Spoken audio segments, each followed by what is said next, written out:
మీ సొంత మహబూబ్ నగర్ జిల్లాలోనే మీ అభ్యర్థి ఓడిపోయిండు. మీరు సిట్టింగ్ ఎంపీగా ఉన్న మల్కాజ్గిరిలో ఒక సీట్ రాలే.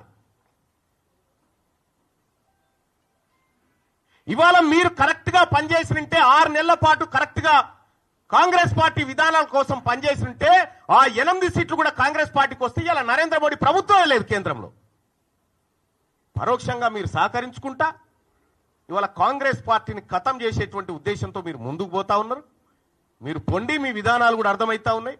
నిన్నగాక మొన్న కాంగ్రెస్ పార్టీ ఎమ్మెల్సీ అభ్యర్థి నరేందర్ రెడ్డి గారు ఆయన ఎన్నికల ప్రచారానికి పోయి ఈయన గెలిచినా గెలవకపోయినా ఒకటే అని చెప్పి, ఈయన గెలిచినా గెలవకపోయినా ఒకటే అని చెప్పే, మరి నరేంద్ర మోడీ గారు బొమ్మ పెట్టుకున్నటువంటి బీజేపీ అభ్యర్థి ఆడ గెలుస్తా ఉన్నాడు. ఇంకో టీచర్ ఎమ్మెల్సీ ఎన్నికల్లో భారతీయ జనతా పార్టీ ఒక బీసీ బిడ్డకు టికెట్ ఇచ్చి ఫస్ట్ ప్రియారిటీలో టీచర్ ఎమ్మెల్సీ గెలిచి ఆ ఇంపాక్ట్ తోటి పట్టభద్రుల ఎమ్మెల్సీ ఎన్నికలు కూడా గెలుస్తా ఉంది. మీరు జిల్లాలు మొత్తం ఈ మెదకు, ఆదిలాబాద్, నిజామాబాద్, కరీంనగర్ పిట్ట తిరిగి నడుదిరిగి తిరిగి ఎమ్మెల్సీ ఎన్నికలు ఏంది ఫలితం? ఇవాళ ఎందుకు తారుమారైతా ఉంది?